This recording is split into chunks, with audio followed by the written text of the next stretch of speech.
Universo Épico, nova temporada, e hoje a gente vai falar sobre lançamento e a nossa convidada já tá aqui do meu lado, é a Anali. Anali, tudo bem? Tudo bom, Michel? Tudo jóia. Anali, mais uma vez aqui no programa, né? Isso. Ano passado você veio até aqui para falar de um livro seu, né? Um quadrinho seu, que foi Coisas da Vida. Isso mesmo. E hoje você vai falar sobre? Hoje eu vou falar sobre o Eita Vida Boa e o Entre Patos e Pelos. Olha só, é esse aqui, ó. Eita Vida Boa, deixa eu colocar aqui para vocês verem. É esse daqui, né? Que foi lançado em dezembro. Isso, na Comic Con. Na Comic Con. Olha só. E fala sobre o quê? Conta pra gente. Esse daí é um lançamento, como se fosse meu início com histórias mais longas. Né? Então eu tô começando agora. Ele tem 5 histórias e são temas assim, bullying, aceitar o diferente, então, mas bem levezinho, assim, bem tranquilo e com animaizinhos fofos. E pra você foi um desafio, né? Porque você sai de esse lançamento, Coisas da Vida, Isso. né? Que o personagem ali é você. Isso. E aí, pra criar novos personagens, um novo universo. Isso. E também tem a diferença de que no Coisas da Vida são tirinhas, né? Então eu comecei com as tirinhas e agora eu tô tentando começar a escrever historinhas mais longas, assim. E aqui a gente tem, em Eita Vida Boa, a gente tem um porquinho. Isso. Napoleão e o Pato Zé. E qual é a história? No que eles se metem? Basicamente assim, o Pato, o Zé, ele é um personagem um pouco mais intelectual, mais estudado, então ele gosta de ler e tudo. E o Napoleão é totalmente atrapalhado. E aí são as aventuras dos dois, assim, pela fazenda, algumas histórias com outros personagens que passam por problemas, eles tentam ajudar. Então são essas histórias, esses causos. E como é que foi você produzir esse novo quadrinho, né? Foi bem puxado. Puxado. Foi bem puxado, assim. Foi um trabalho bem intenso, assim, porque eu fiz tudo sozinha. Quanto tempo levou? Acho que uns 3 meses, pelo 3 meses? Pelo menos, assim. Desde o roteiro, pra escrever, pra adaptar, depois desenhar. Foi rápido. Foi bem corrido. Você fez tudo sozinha? Tudo sozinha.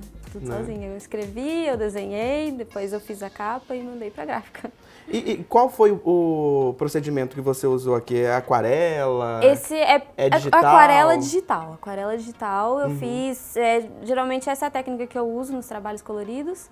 E daí eu apliquei na capa também. Eu queria fazer dentro do quadrinho, mas aí precisa de mais tempo.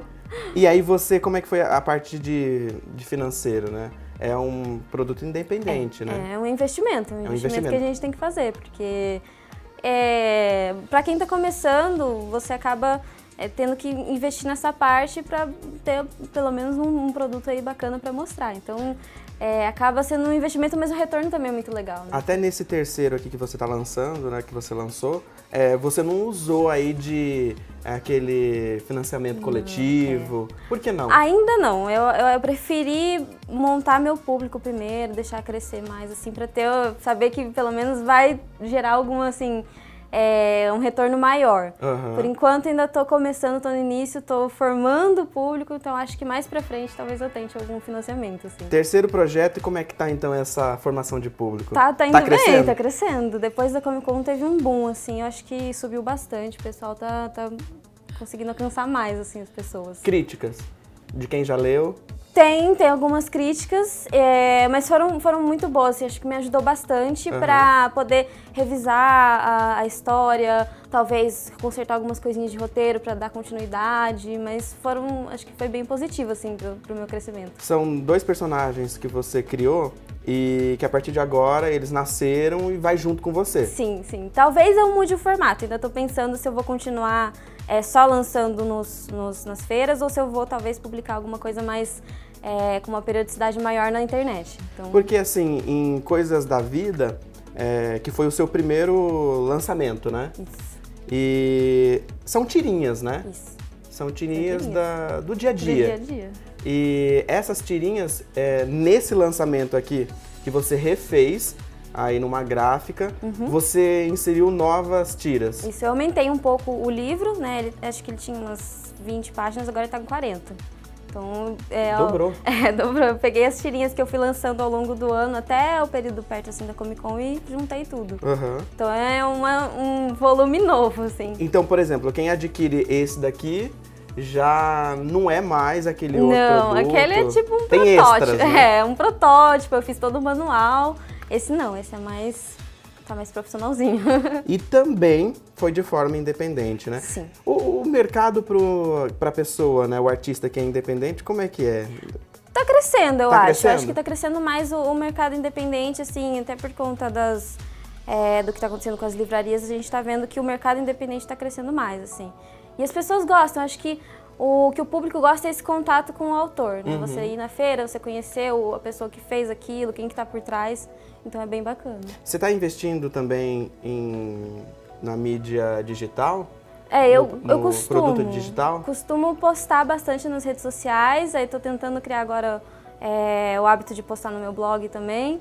Então acho que pelo menos para as pessoas que às vezes são de longe e querem acompanhar, tem um acesso aí para poder ler, né? Mas o leitor, por exemplo, se ele quiser adquirir, não quero o físico, eu quero o digital, tem disponível? Eu tô pensando em talvez criar também uma versão digital, né? Talvez com o financiamento coletivo, uma das recompensas vai ser essa. Né? Com tanta livraria fechando aí, que a gente vê fechando, você acha que o caminho é esse?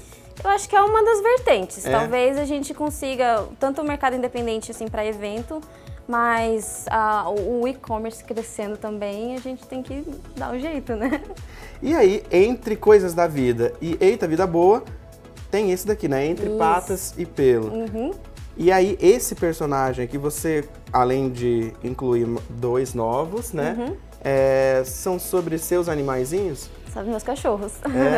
São histórias reais, assim, é uma história mais, assim, situações verídicas, coisas que aconteceram. Então, quem tem cachorro vai entender, vai saber. São tirinhas também? São tirinhas e tem alguns cartunzinhos também. E aqui a gente tem quantas tiras? Agora eu não lembro, acho que tem umas 10. 10 tiras. Isso. E aí, você me fala um pouco sobre o seu traço, né? Isso. Que é um traço diferenciado, né? Ele é mais cartoon, assim, o meu traço, né? E todo mundo fala que é um traço bem limpo, assim, então eu acabei pegando esse estilo e foi ficando, construindo. E na Comic Con, teve uma aceitação? Teve, como é que foi? Teve, foi bem bacana, nossa, foi um retorno bem bacana, assim, tanto das pessoas que passavam pela mesa e falavam, ai, que fofinho, ai, quero apertar. Para o pessoal que não sabe, a Anali, ela lançou, né, o último projeto dela lá na Comic Con, né, e ali é um lugar onde é uma vitrine, né? Sim, com certeza, nossa, e é um público enorme, né, muita gente, por cada dia é muita gente que passa pela mesa, às vezes você nem tem tempo de sair, de ver as coisas, mas é bem bacana, assim, conhecer gente que às vezes já conhecia seu trabalho, vem correndo, ai, achei você, e gente que não conhecia e gosta e começa a seguir e acompanhar, é bem legal. O que você mudaria nesse último projeto? Eu faria colorido. Colorido.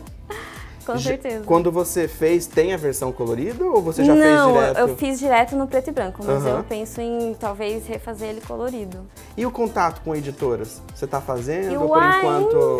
Ainda não tentei, mas eu quero tentar alguma coisa assim, ou realmente o financiamento, mas vamos ver.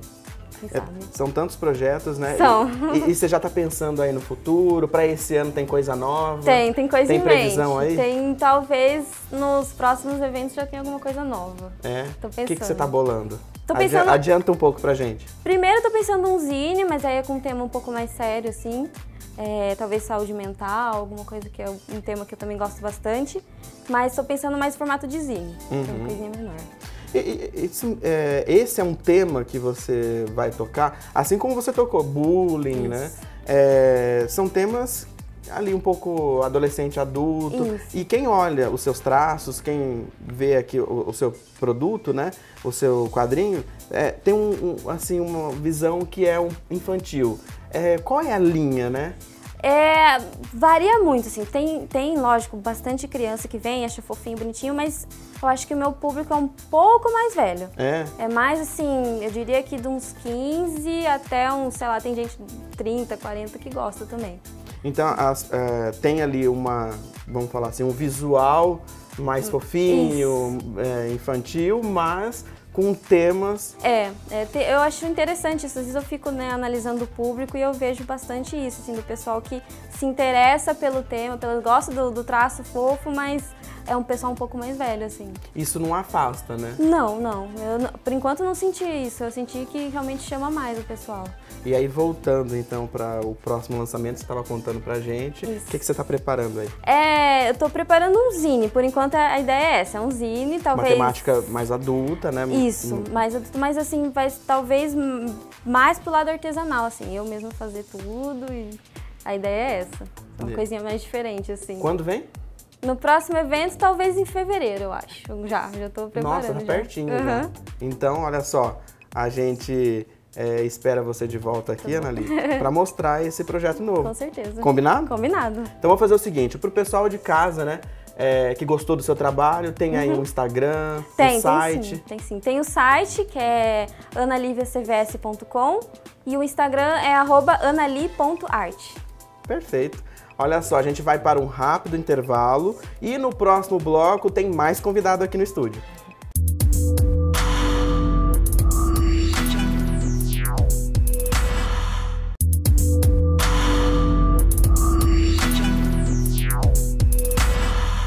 Segundo bloco do Universo Épico, e agora a gente vai falar sobre monstros. Quem vai falar com a gente sobre monstros é o Mário Cal, o Mário que já esteve aqui no Universo Épico lá na primeira temporada, né? E a gente falou sobre uma das suas obras, que foi? Isso, a gente conversou sobre Pisces, Partes do Todo, que era uma coletânea de dramas cotidianos com uma pegada mais poética urbana. E lá, né, no primeira temporada, você já tinha falado que estava escrevendo monstros, né? O Monstruário. Isso, era um projeto que estava em desenvolvimento ainda. Eu e o Lucas Oda, o roteirista do Monstruário, a gente estava construindo esse universo ficcional para ambientar a história da Lúcia, que é a nossa personagem principal. Volume 1. Volume 1. E aí, esse volume 1 conta a história de Lúcia, né? Isso. A Lúcia Drummond é uma burocrata, ela tem um emprego num departamento público, num universo que é igual ao nosso, mas onde as pessoas elas têm por obrigação burocrática mesmo, institucionalizada pelo governo, ela tem que registrar os medos dela. Então, toda criança com 7 anos consulta esse monstruário, que seria um guia ilustrado de monstros e medos.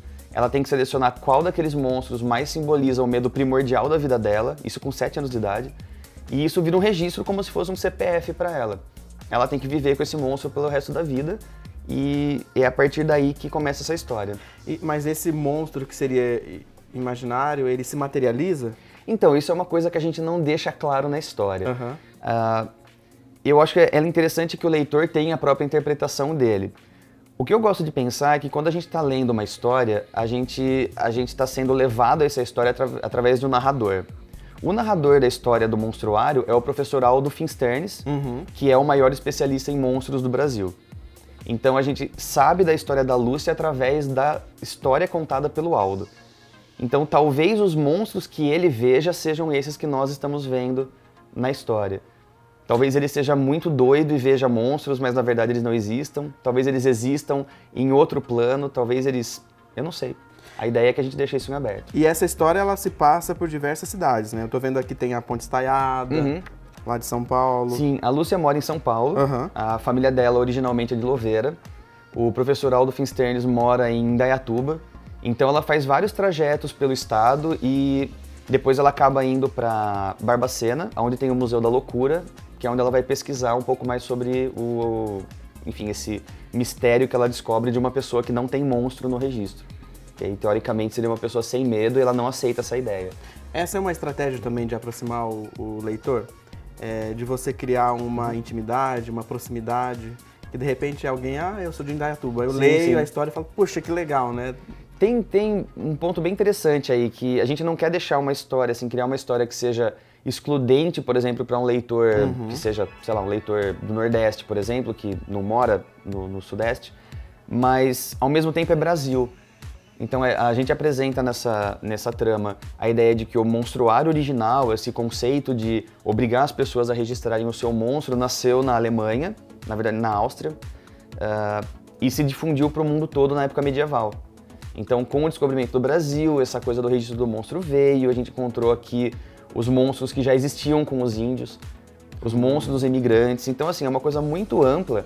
E o próprio monstro da Lúcia é um banshee, que é um monstro escocês. Então, por uma tradição familiar, talvez, eu não sei o que levou ela a escolher, a gente vai descobrir isso no volume 2, o monstro dela não é um monstro da cultura brasileira, é um monstro de uma cultura de outro país. E olha só, quando você faz um projeto desse daqui rico, em cores, detalhes, é um projeto que requer bastante gente na equipe, né? Vocês fizeram em quantas pessoas? O Monstruário, ele tem ao todo 7 pessoas trabalhando. Isso. Ativamente mesmo na produção. O Lucas Oda criou o universo ficcional e escreveu os roteiros, eu fiz o desenho, o Danilo Freitas fez as cores, o Cadu Simões fez os balões, a Maria Paula fez todo o projeto gráfico do livro, o Delfim, do estúdio Del Rey, fez o logo e o Lúcio Luiz é o nosso editor na Jupati Books. Então, 7 pessoas ativamente, isso sem contar revisor do texto, né? Que agora eu não me recordo o nome dela, mas que é da editora.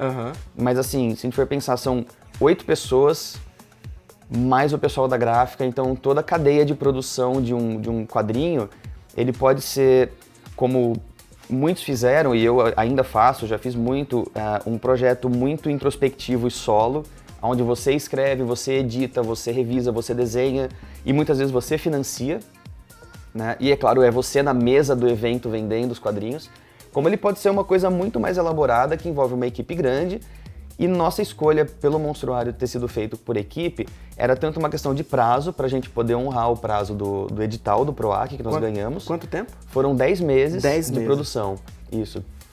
E 10 meses de produção parece muito, mas para um livro colorido, complexo, de 140 páginas, não é tanto tempo assim. Não, dá para perceber que 10 meses foi um tempo bem rápido para vocês, né, foi bem apertado, foi bem apertado. Mas o resultado, assim, nos agrada como autor muito e eu acho que abriu uma porta para algo que eu já tinha visto antes com outros trabalhos meus, mas agora eu vejo uma possibilidade de continuidade real. Então, o Pieces era uma série, eu posso voltar a fazer quando eu quiser. Ele não tem personagens fixos, então cada história é sobre alguém diferente. Se passa numa cidade que não tem nome, então pode ser em qualquer lugar. Aí o Terapia, que eu produzi por 7 anos, ele é sobre um personagem fixo, mas é uma jornada que acaba. Então ele tem lá 14 capítulos da história do garoto, da história do terapeuta, tem a ver com blues, tem a ver com psicologia e acaba. Agora o Monstruário, ele é infinito. A gente pode fazer histórias que se passam nos anos 50, histórias que se passam em outro país, histórias que se passam no futuro. A gente pode debater sobre a Lúcia e sobre outros personagens também. Tão infinito que, para a Comic Con, vocês lançaram Arquivos Secretos, Exatamente. Né? E que é um spin-off. É um spin-off. A ideia do Arquivos Secretos foi meio que um plano de contingência que a gente tinha em relação ao volume 2 do Monstruário. O plano original era publicar o volume 2 na Comic Con 2018. Por questões de prazo, mais uma vez, a gente não conseguiu terminar o livro a tempo. E a gente decidiu destravar essa ideia de fazer uma minissérie paralela. Então a ideia do Arquivos Secretos, que é uma série independente, é que em cada edição a gente vai ser apresentado a alguma história que explica os coadjuvantes da história da Lúcia. Então o primeiro volume, esse que você está vendo, ele se chama Vox Nihili, que é a voz do nada. E ele é sobre o professor Aldo Finsternes, que é o cara que vira o mentor, mais ou menos, da Lúcia na jornada dela. Só que no volume 1 a gente não explica o monstro dele, não explica por que ele vive isolado em Dayatuba, não explica por que o maior especialista em monstros do Brasil é um cara, é um velho doido que bebe café o dia inteiro e não dorme. Aí nessa história dele a gente vai explicar isso. E esse que vocês... esse spin-off que vocês lançaram, ele já é lançado de forma independente. Sim, ele é independente. Aqui vocês têm um investimento do PROAC, né? E esses daqui vocês que correram atrás. A gente correu atrás. A ideia foi que a gente tem assim, modelos editoriais, né? Não era tão interessante para a nossa editora, para a Jupati, publicar um volume pequeno de 24 páginas com uma tiragem pequena também. Esse Arquivos Secretos é uma série limitada de 350 exemplares. A gente não tem planos para rodar de novo. Então, a princípio, sei lá, 2.000 pessoas possíveis que vão ler o Monstruário volume 1, talvez só 300 e poucas vão conseguir ler o Arquivos Secretos.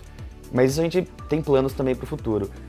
Mas como ele não é interessante editorialmente para a Jupati, a gente falou, bom, a gente resolve de forma independente. Ele é até um formatinho um pouco menor, tem menos páginas. Mas o nosso plano é, assim que a gente concluir todas as histórias dos coadjuvantes da Lúcia, a gente vai compilar isso num volume, aí sim, publicado pela editora. E versão digital? A gente não tem, de forma independente, venda dos e-books dos nossos trabalhos. Mas é uma ideia que a gente tem que considerar, porque no atual momento, essa crise de livrarias e tudo mais, assim, primeiro que os nossos trabalhos de quadrinho raramente vão estar nas livrarias que ainda existem, né? Eles não estão em todas as lojas de quadrinhos também.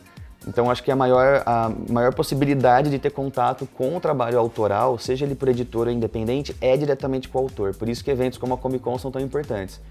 Então a Marsupial tem o monstruário para venda online, através do site da editora, e eventualmente a gente vai disponibilizar o Arquivos Secretos de forma online também. A gente ainda está averiguando se vai ser gratuito ou se vai ser cobrado algum valor específico para a publicação dele.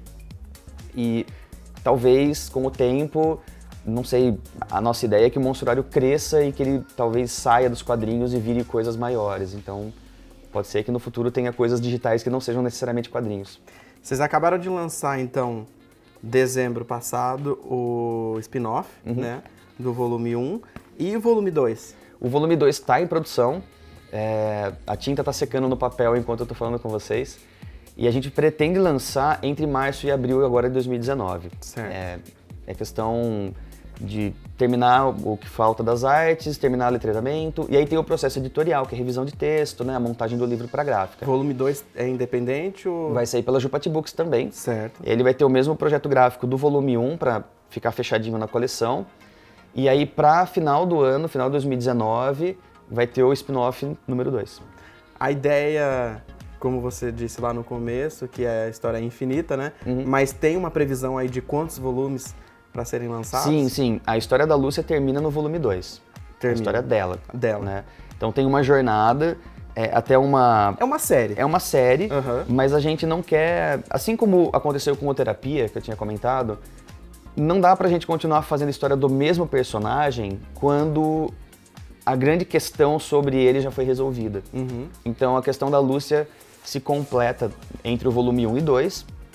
Algumas pontas estão abertas, claro, a gente não viu ela do nascimento até a morte, mas tem tanta coisa legal pra gente explorar que é possível que o Monstruário volume 3 seja sobre uma pessoa de qualquer outro lugar, em qualquer outra época, com outro monstro. Quem sabe ela tem um relacionamento bom com o monstro dela, diferente da Lúcia. Vamos fazer o seguinte, então. Quando vocês lançarem o volume 2, traz o Lucas aqui. Com certeza, né? Com certeza. Para contar da onde que surgiu também essa história, né? As referências dele. Com certeza. É um universo muito vasto, muito rico, com certeza a gente vai voltar. Mário, o pessoal então que gostou de Monstruário, né? E quer acompanhar, né? Quando que vai sair o volume 2 de pertinho, como é que faz? Bom, vocês podem acompanhar a gente pelas redes sociais, a gente está em praticamente todas elas. Vocês me acham por Mário Cal em todas as redes, então eu estou no Facebook, tenho o meu perfil e tenho a minha fanpage, tenho o Twitter, também é @MárioCal, o Instagram é @MárioCal, o meu site é mariocal.com.br e o blog é mariocal.blogspot.com.br. Então não é difícil de me achar. Não. E vocês encontram o Lucas no Instagram, é @kk.soda.art. Perfeito. Então já tá combinado. Com certeza. Volume 2, vocês vêm lançar aqui. E aí eu vou querer saber qual é o seu monstro quando a gente vier. Perfeito. Olha só, Universo Épico fica por aqui e a gente volta na próxima semana. Tchau!